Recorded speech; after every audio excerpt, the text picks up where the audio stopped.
All right, we're going to be breaking into Falcons Chiefs, talking about the offense on 3rd and 4th downs. What did we do well? What did we do poorly? What can we do better? So on this first play of the game, we're going to be running a fake screen to Bijan. They bite on it really hard. We get Drake London wide open down the sideline on this wheel route.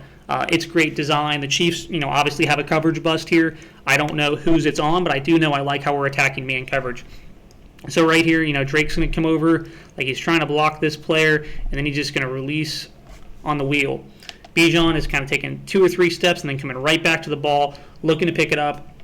And now the other layer to this that I kind of like is essentially if these players are locked, where this DB is locked on to Bijan and this player is locked on to Drake, you kind of get a natural pick route here in a sense where, I kind of like that design. So if they truly are locking this and you still want to throw it downfield, you kind of get a natural pick route both ways. So, there's a chance Bijan would flash open on this and you throw it to Bijan.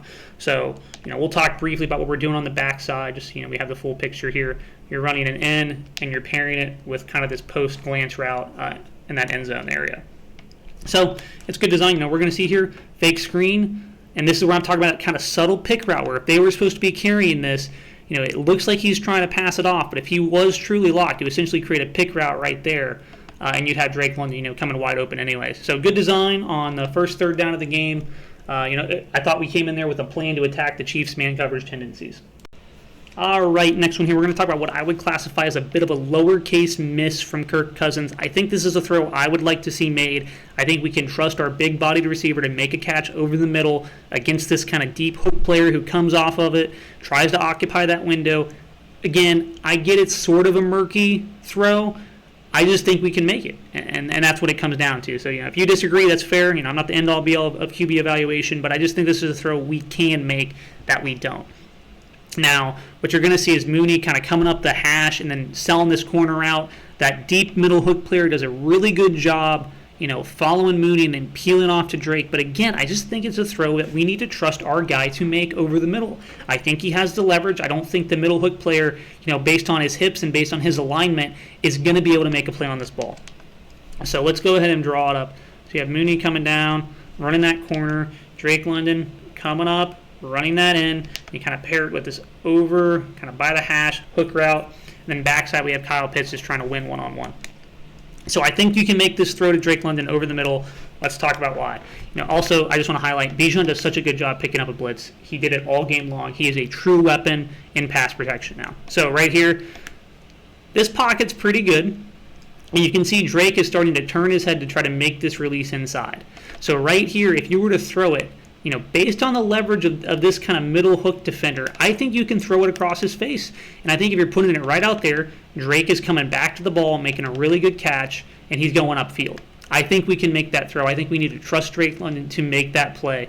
You could also, maybe put it out there with some touch and he goes across the face of the defender. Now, again, I'm kind of, Monday morning quarterback. I get it.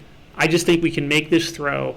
I don't think it's an egregious miss. I don't think this is something you circle in the film room. I understand his decision making. He feels a little bit of pressure. It's a little muddy downfield just because that deep hook player is there. There's a chance that guy gets a hand on it, knocks it down or whatever. I just think we can trust our receiver to make a play over the middle.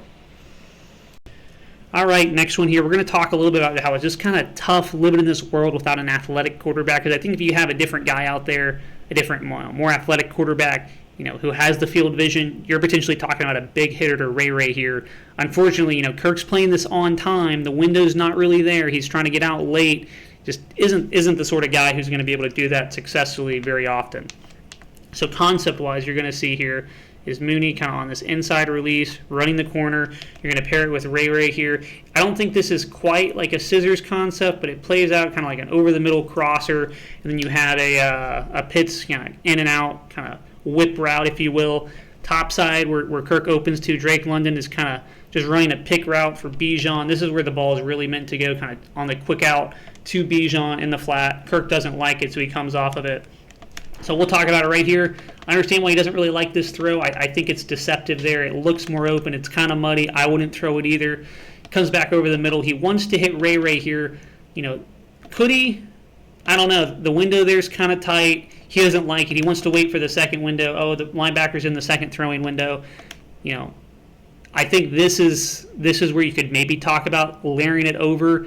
That said, it's hard to say because you can kind of see Ray Ray's release here, his stem, isn't the sort of depth you want. So if you were to try to throw it there, you're really looking for Ray Ray to be more on a line like almost to the ref here. So if he was on a line to the ref, I think you throw this, but he's not. He's kind of coming down the line on the 50. So again, I get why Kirk doesn't throw this. I don't blame him. I think it's a muddy decision. I don't think it's an easy throw to make. I don't even think it's the right throw to make necessarily. Just talking athletically here, you would love to have a guy who can roll right, get outside the pocket, look down the middle, hit Ray Ray as this linebacker comes up to meet you. It would be a big hitter. So, that's kind of just the world we're living in with Kirk Cousins, where we just don't have the mobility at quarterback that you see all around the league. All right, this is a big one to me. This is showing our weapons can win one-on-one, because we not only win in the slot with Mooney, and I think he does a phenomenal job setting up this move, but we also win up top with Kyle Pitts on the one-on-one. Now, it's a bit of an alert play, so, he's not really the first read. He's more of a, I like my one-on-one on that side, I'm going to go to throw it. And if Kirk had liked it here and went to throw it, it would have been there. So I think that's a good omen for the future. We're seeing our weapons kind of win in space in these one-on-ones. But let's go ahead and talk about, the actual play design here. So you're going to see where the ball ends up going is Mooney, and he does such a good job just playing this, because you can see this is an inside, leverage here for this nickelback who's on it. And he managed to kind of freeze him with a move and work right across his face. It's a phenomenal job. Up top, Pitts just wins on the outside release, kind of going down the sideline. You're going to see here at the bottom, you're going to see Drake London coming up, kind of running that deep out. And then underneath, you kind of got the whip route here. And we'll talk about that briefly, but just coming in and kind of back out. So this is kind of the bare bones of the design, but let's just watch what Mooney does here. Such a good job setting up the move. Act like he's going to release outside, gets across his face on time. Let's also, give Pitts some credit here. He flashed open. This is an alert play. So if you liked it, you just look up top and you're throwing it to Pitts right here. And the throw would be there. So, credit to Pitts for winning. That said, we also get Mooney winning, and it's another big hitter as well. So, great play by him, just winning at the top of his release against really unfavorable leverage. And that's what's so impressive about this. Just watch him set 27 up here. So, gets that outside move, taking a step right across his face. Phenomenal job. Great pass pro up front. It's a good one. All right, going to see the run play here come up just a little bit short. I think this is unfortunate. I think we just fail to win at the point of attack as well as the second level. It's a really tough block we're asking Jake Matthews to make. So it's hard to really get mad at him. But it's just kind of unfortunate that we're losing at the point of attack. So everybody's blocking down. We're going to see a really good job from the center and guard here, kind of passing this off, able to get up to that second level, make the block. And it's a really tough ask for Jake Matthews. We're asking him to work all the way across this formation and get up here and block this linebacker in pursuit. That's a really tough angle to make. There's no two ways about it. It's really tough. And it's even tougher when you lose at kind of the point of attack here. They're able to force you back inside early. So, it's not the worst thing in the world. But I think in this situation, coming up a couple inches short of the first down late in this one, it kind of encapsulizes what our run game did all game, which just wasn't enough. We just couldn't win at the point of attack. And, when you can't win at the point of attack, it's easy to point fingers at other players. But, it's hard to succeed. Nothing complicated on this fourth down. We're going to watch Drake London shake the corner loose, get inside. Nice catch against zero, winning your man one-on-ones. This is so big. It'll let your quarterback get rid of the ball quickly, avoid the sack, convert a fourth down, give us an opportunity late into the game to win. I'm going to take a moment to just say I have been a noted doubter of our weapons. And I'm mostly referring to Drake London and Kyle Pitts.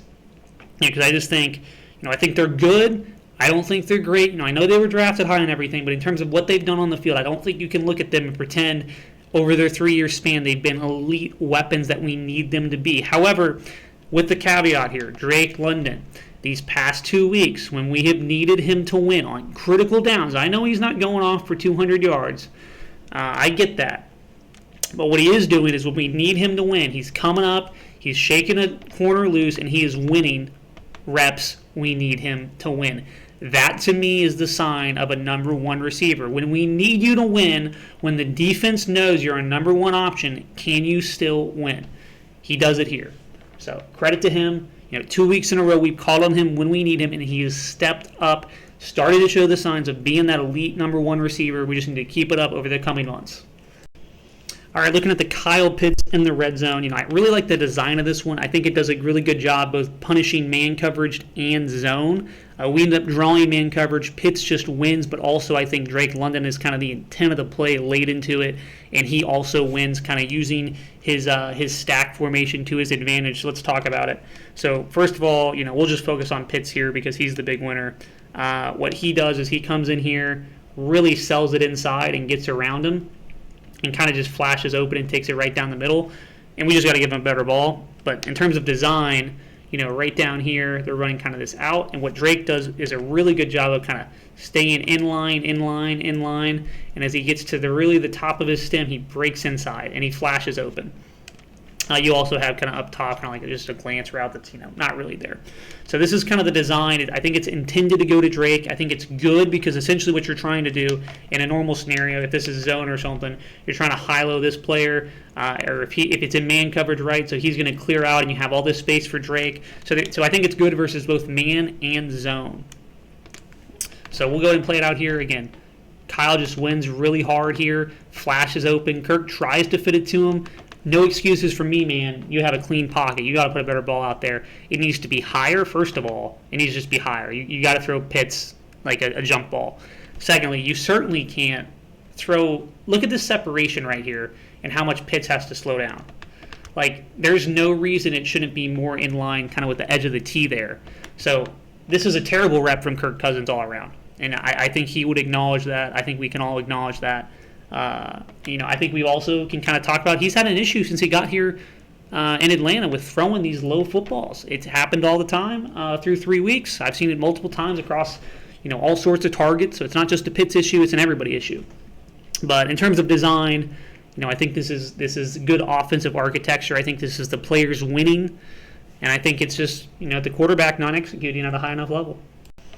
All right, looking at another fourth down. This one, I think the design, the intent is really just to hit Drake London right down the middle and kind of a jump ball right at the goalpost. And again, once more, we throw a low football. We do not put the touch we want on this. It's not good. This is just not good football. Design-wise, I don't even hate it. I think you gotta have it. We'll rewind that real quick so we can kind of focus on Drake's release. All Drake's really doing is just coming up, freezing a little bit, and releasing down the middle. That's to me, this is the only intent of this play. So if you want to be critical here, I think on fourth down, I would like to have real design. To me, this is just we're throwing it down the middle to Drake. Because I look at the other players and nobody seems to be trying to win. I mean, you tell me if Mooney's trying to win there. You tell me if Ray's trying to win.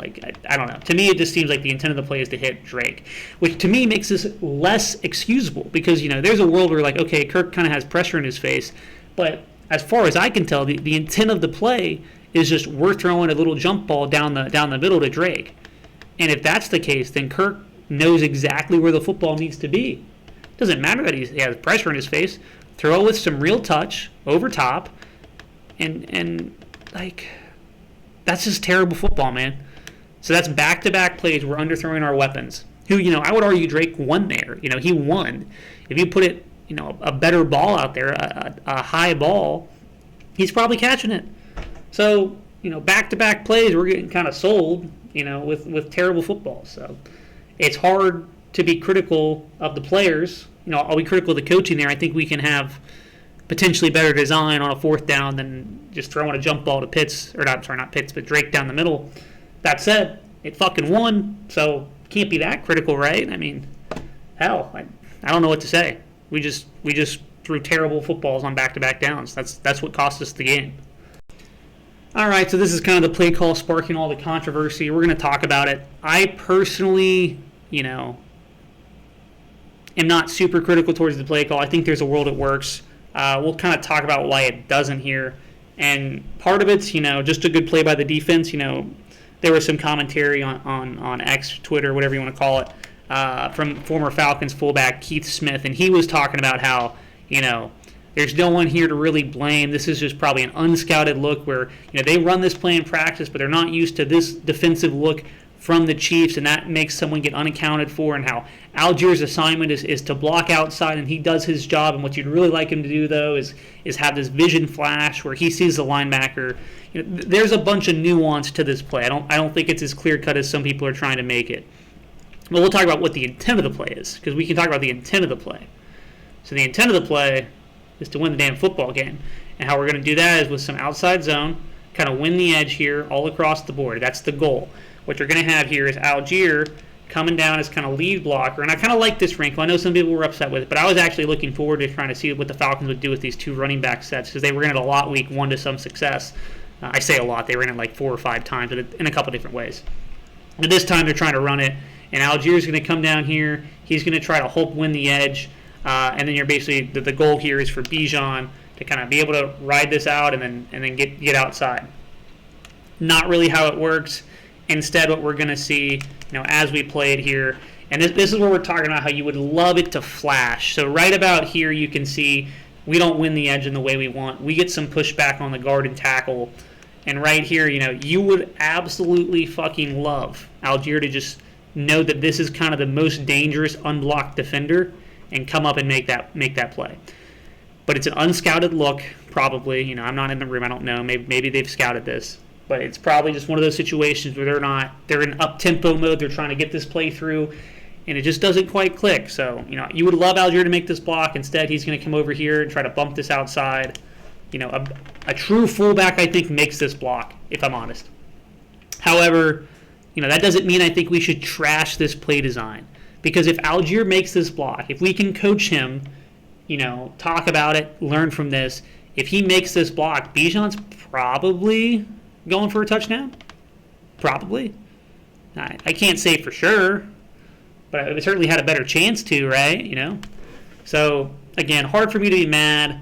The intent of the play, I think, I guess I'm more annoyed that we decided to run it anyways. I just don't think we had a lot of success running the football this game. So, to me, I would have tried to come out here and pass the football.